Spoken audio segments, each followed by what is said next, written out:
Que a paz seja com todos que vieram aqui nesta manhã, amém? Essa paz é aquela paz de consciência tranquila, né?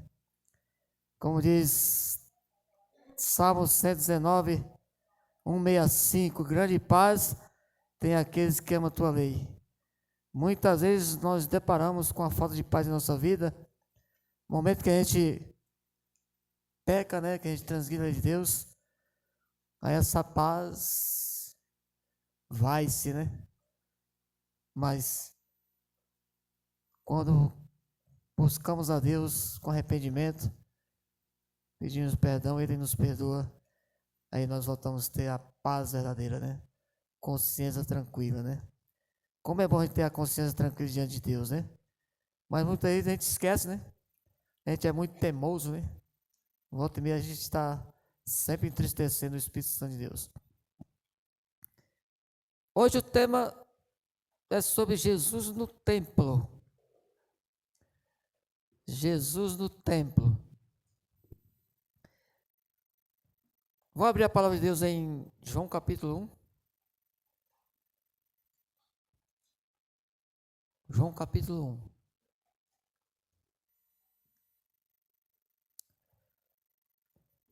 Amém? Oremos. Santo Deus e Pai nosso, no nome de Jesus, rogamos a Ti, Senhor, a Tua orientação a abrir a Tua palavra.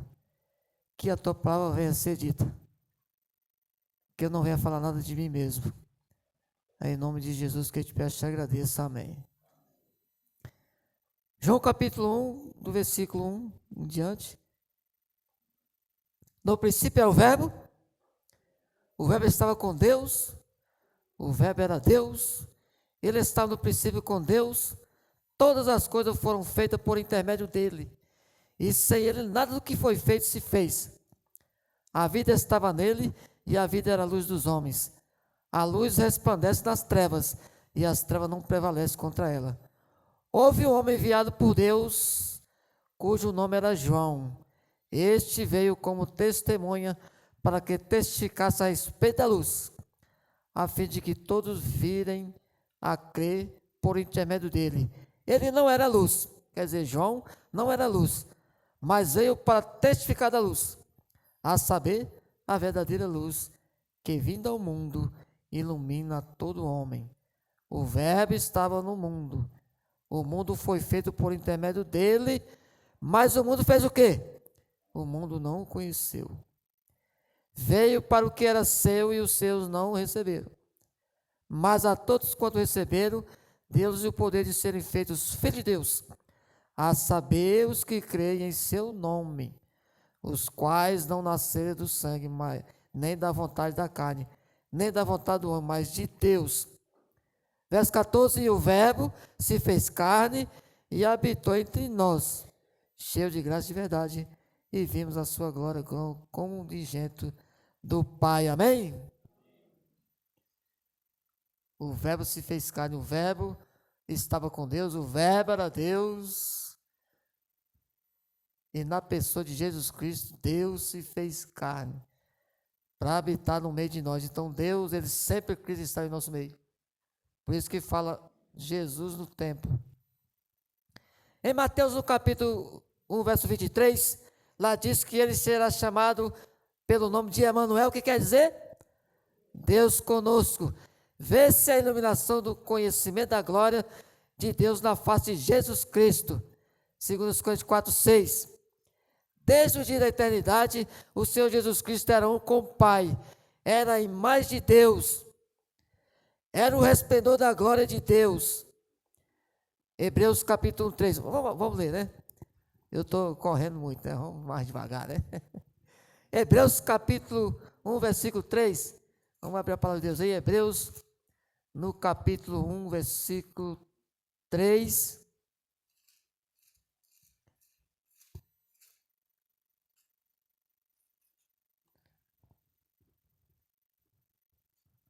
Confirmando o que eu havia dito. Amém? Hebreus capítulo 1, versículo 3. Ele que é o resplendor da glória e a expressão exata do seu ser, sustentando todas as coisas pela palavra do seu poder, depois de ter feito a purificação dos pecados, assentou-se à direita da majestade nas alturas. Amém? Para manifestar essa glória, ele veio à terra, obscurecida pelo pecado, para revelar a luz do amor de Deus, para ser Deus conosco. Portanto, a seu respeito foi profetizado. Lá em Isaías, no capítulo 7, 14. Vamos lá? Isaías, capítulo 7. Uma corrida bíblica eu aprendi que a estratégia é você memoriza o livro. Aí fica só no capítulo. Capítulo tal, versículo tal, capítulo tal, versículo tal, né? Aí fica mais fácil de achar. Isaías, no capítulo 7, versículo 14.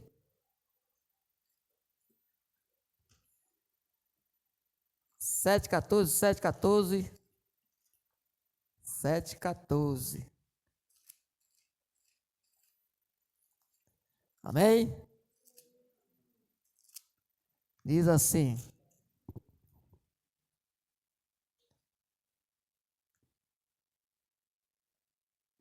Isaías, capítulo 7, versículo 14. Portanto, o Senhor mesmo vos dará um sinal. Eis que a virgem conceberá e dará à luz um filho. Ele chamará o quê? Emanuel, que quer dizer Deus conosco. Então, Isaías já havia profetizado, né? Que Jesus viria e seria o Emanuel, Deus conosco. Habitando conosco, Jesus revelaria Deus tanto aos seres humanos quanto aos anjos. Ele era a palavra de Deus, o pensamento divino tornado audível. Em sua oração pelo discípulo disse: eu lhes fiz conhecer o teu nome. João 17, 26. Êxodo capítulo 34, o que é que diz lá? Versículo 6. Quantos já decoraram? O que é que Moisés diz sobre Deus? Êxodo no capítulo 34, versículo 6. 34, 6.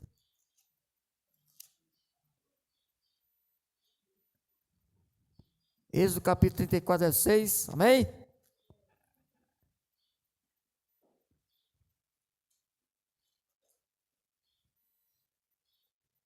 E passando o Senhor por diante dele, diante de Moisés, clamou: Senhor, Senhor Deus compassivo, clemente e longânimo, e grande em misericórdia e fidelidade. Amém? A fim de que o amor com que me amaste esteja neles e eu neles esteja. João capítulo 17, 26. Entretanto, essa revelação seria feita não só aos filhos nascidos na terra. Nosso pequeno mundo é o livro de estudo do universo, o maravilhoso plano de graça do Senhor. O mistério do amor que redime é o tema que os anjos desejam prescrutar e desejam contemplar. Será o estudo deles por toda a eternidade. Os seres remidos e os não caídos terão na cruz de Cristo seu estudo e seu cântico. Será visto que a glória que resplandece no rosto de Jesus Cristo é a glória do amor abnegado à luz do Calvário. E ficará evidente que a lei do amor, que renuncia, é a lei da vida para terra e céu, que é o amor que não busca seus interesses, né? 1 Coríntios 13, 5. Tem sua fonte no coração de Deus, e que no manso e humilde Jesus se manifesta o caráter daquele que habita em luz inacessível. Está lá em 1 Timóteo capítulo 6, 16. Amém? Deus ordenou a Moisés. O que Deus ordenou a Moisés? Está lá em Êxodo 25, 8. Vamos lá? Já está em Êxodo, né? Volta aí no 25. E o versículo 8.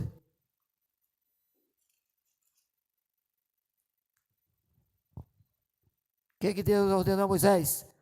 Quem encontrar pode ler. Deixa o irmão ler, né? Êxodo capítulo 25, versículo 8.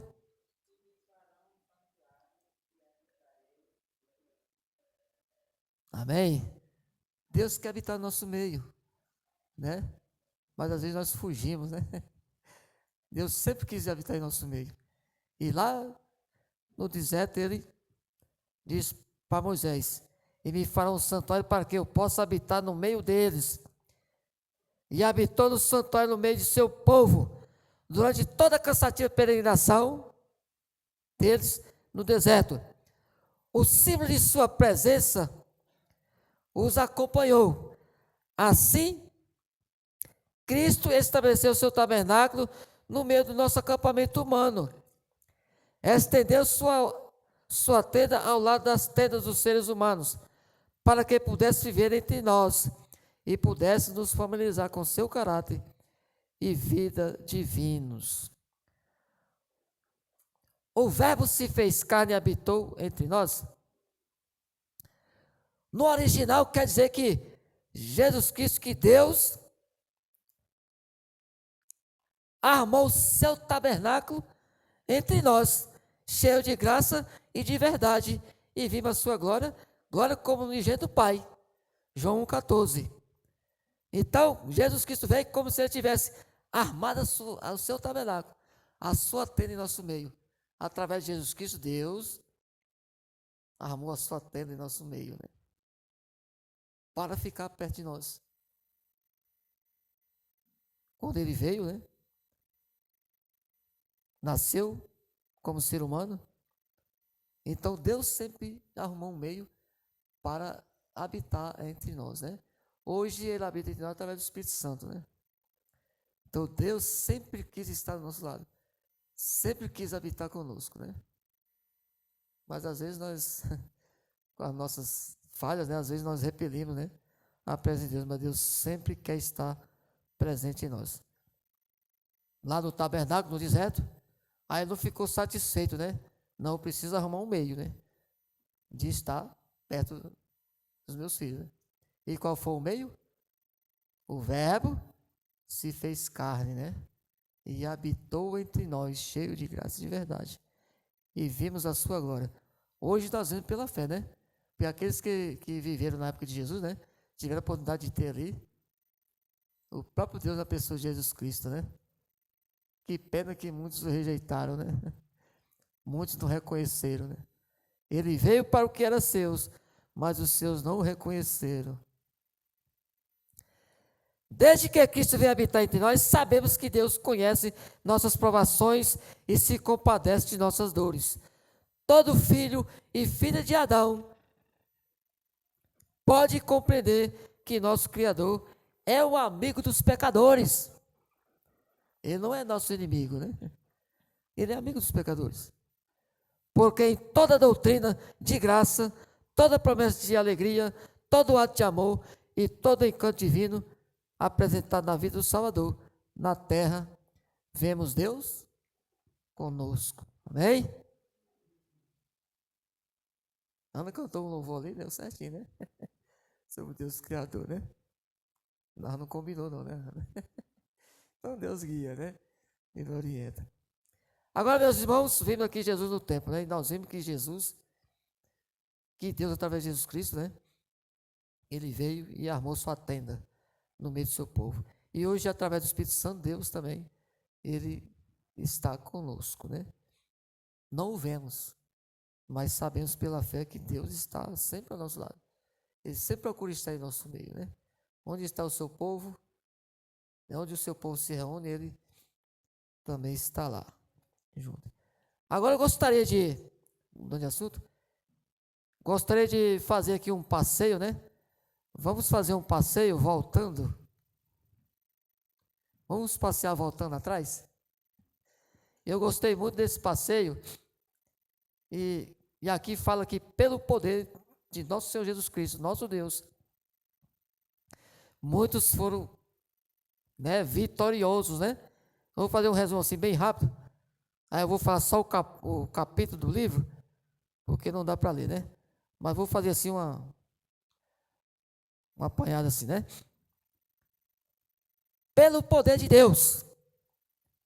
Lá em Gênesis no capítulo 1, diz que pelo poder de Deus, todas as coisas foram criadas, amém? Lá em Gênesis no capítulo 5, fala sobre Enoque, que pelo poder de Deus, ele foi fiel durante toda a sua vida, ao ponto de Deus levá-lo para o céu sem passar pela morte, amém? Pessoas que amaram a Jesus, né? Eles tinham a promessa, eles sabiam que um dia Jesus viria, né? O filho prometido, que lá em Gênesis 3,15, né? Que Deus prometeu que a semente da mulher, né? Que era Jesus Cristo, viria. E Enoque morreu nessa esperança.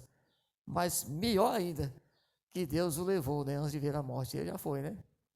E nós estamos aqui penando ainda, né? Lutando para ver se a gente chega lá também, né? Gênesis, no capítulo 6, diz que Noé, pelo poder de Deus, pregou por 120 anos. Construiu uma enorme arca, suportou escada e zombaria. Como recompensa, toda a sua família foi salva. E muitos animais, amém? Noé também, pela fé, ele construiu a arca. Noé também tinha esperança da vinda de Jesus Cristo, né? A primeira e a segunda também, né? Gênesis, no capítulo 21, diz que, pelo poder de Deus, Sara, com 90 anos, teve um filho e Abraão tinha 100 anos, né? Pelo poder de Deus, pelo Espírito Santo. Gênesis, no capítulo 39, fala sobre José, que pelo poder de Deus suportou a fúria de seus irmãos, suportou a escravidão do Egito, foi preso e acusado de assédio. Como recompensa, pelo poder de Deus, tornou-se o governador do Egito, amém? Valeu a pena sofrer pela fidelidade, não valeu? Vale a pena nós sofrer também pela fidelidade. Que Deus, Ele honra aqueles que são fiéis, embora passe por uns perrengues, né? Mas no final Deus, Ele honra, né? Imagina o que José passou, né? Mas pelo poder de Deus ele suportou. E se tornou governador do Egito. Pensa, um escravo, né? Não era egípcio, mas se tornou governador, né? Olha como Deus faz com aqueles que são fiéis, né? Às vezes eu fico assim até com vergonha, né? De ver tanta fidelidade naquele jovem e eu, né? Velho, e às vezes piso tanto na bola, né? Cada trupicão que a gente dá, né? Aqui e acolá.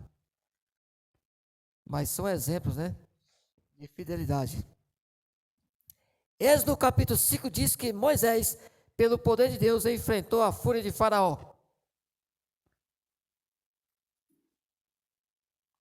E seu povo foi liberto da escravidão, amém? O que mais? Josué capítulo 3 diz que pela o poder de Deus, Josué e todo Israel atravessaram o rio Jordão e possuíram a terra. Pensa aí o rio Jordão a se abrir, né? Era na época de enchente, né? Ele transbordava nas... E ali o rio Jordão se abriu, né? Não, sem contar o Mar Vermelho, né? Então são coisas assim que as pessoas, né? Ah, isso é a história da carochinha, né? Isso é invenção, né? Mas não é não. Tudo deve ser pela fé, né? Isso, né? Daniel no capítulo 3 diz que pelo poder de Deus, os 3 amigos de Daniel enfrentaram a fúria do rei Nabucodonosor. Foram lançados na fornalha, mas Deus estava com eles e saíram sãos e salvos, amém? Daniel no capítulo 6 diz que Daniel, pelo poder de Deus, enfrentou a acusação de seus inimigos. Foi jogado na cova dos leões e Deus o libertou. Amém? E o que dizer mais? Vamos lá em Hebreus 11. Hebreus capítulo 11 e o versículo 30 a 40 aqui. Eu fico assim, impressionado, né? Com a coragem desses heróis da fé, né? Será que nós vamos ser como eles? Quando vier a perseguição, né? É um ponto de interrogação, né? Será que eu vou suportar ou resistir? Né? Hebreus capítulo 11. Vamos ler. Esse é o último versículo. Eu não gosto de terminar dizendo, e para finalizar, né? Quando você diz para finalizar, aí dá a impressão que você vai pregar outro sermão, né? Para finalizar, vamos ver versículo tal. E aí, é mais outro sermão, né? Então, causa expectativa, né? Aí, para finalizar, e será que esse irmão vai pegar outro sermão, né? Eu garanto que é a última passagem, né? Hebreus capítulo 11. Então, meu irmão, por amor a Jesus Cristo, por amor a Emmanuel, Deus conosco, essas pessoas suportaram tudo e morreram na esperança de que um dia a recompensa vai ser dada a eles. Amém? Hebreus no capítulo 11, versículo 30 a 40. Amém? Vamos lá, vamos. Nós estamos aqui voltando, né? Fazendo assim um passeio, né? Isso nos fortalece, irmão, de ver que pessoas, né? Pela fé e pelo poder de Deus, suportaram muitas coisas. Pela fé ruíram as mulheres de Jericó. Depois de rodeadas por 7 dias, pela fé Raabe, a meretriz, não foi destruída com os desobedientes, porque acolheu com paz os espias. E que mais direi? Certamente me faltará o tempo necessário para referir o que há a respeito de Gideão, Baraque, Sansão, Jefité, Davi, Samuel e dos profetas, os quais, por meio da fé, subjugaram reinos, praticaram a justiça, obtiveram promessas, fecharam a boca de leões, extinguiram a violência do fogo, escaparam ao fio da espada, da fraqueza tiraram força, fizeram-lhes poderosos em guerra, puseram em fuga exércitos de estrangeiros, mulheres receberam pela ressurreição os seus mortos, alguns foram torturados, não aceitando seu resgate, para obter superior ressurreição. Outros, por sua vez, passaram pela prova de escárnios e açoites, sim, até de algemas e prisões. Foram apedrejados, provados, cerrados pelo meio, mortos a fio de espada, andaram peregrino, vestidos de pele de ovelhas e de cabras, necessitados, afligidos, maltratados, homens dos quais o mundo não era digno, errantes pelos desertos, pelos montes, pelas covas, pelos anos da terra. Ora, todos estes que obtiveram bom testemunho por sua fé, não obtiveram, contudo, a concretização da promessa, por haver Deus provido coisa superior a nosso respeito, para que eles, sem nós, não fossem aperfeiçoados. Amém? Então, eles receberão a recompensa junto com nós. Então, todos nós juntamente vamos receber a recompensa. Amém? Esse é o preço de seguir a Jesus. Você quer? Certa vez um homem chegou para Jesus: mestre, vou te seguir por onde quer que o Senhor for. E Jesus diz: olha, o Filho do Homem, e ele diz: as raposas têm seu ninho, os passarinhos, as raposas têm suas covas, os passarinhos têm seu ninho, mas o Filho do Homem não tem nem onde inclinar a cabeça. Você quer me seguir? Então Jesus já disse pela realidade. Perseguiram os profetas que viveram antes de vós. Perseguiram a mim, perseguirão vocês também. Não se engane. E a pergunta que eu faço: eu e você, mesmo assim queremos seguir a Jesus? É de se pensar, né? Depois desse relato aqui, né? Do que aconteceram com aqueles que foram fiéis, né? Aqueles que creram na promessa, né? É de se pensar, né? Então nós só temos duas opções, né? Ou seguimos a Jesus com toda a perseguição, todo o sofrimento, ou desistimos, viveremos por pouco tempo, morreremos sem salvação, né? Então é um beco sem saída, né? Ou você escolhe sofrer junto com Cristo, ou você escolhe não sofrer com Cristo, mas depois ser condenado, né? E perder a vida eterna.